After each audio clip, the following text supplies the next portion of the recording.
So mga idol, ito po yung first dressing ng ng mais. After 14 days, mag first dressing tayo ng triple ported mga idol. So ito po yung tinatawag dito sa amin na mag-aabono. So ayan po. So tatlo kami dyan ang nag-aabono ng 1 hektaryang mais mga idol. So ayan po.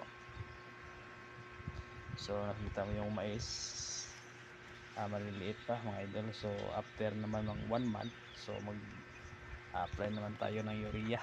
So yan na po ang pang-last, second and last dressing mga idol.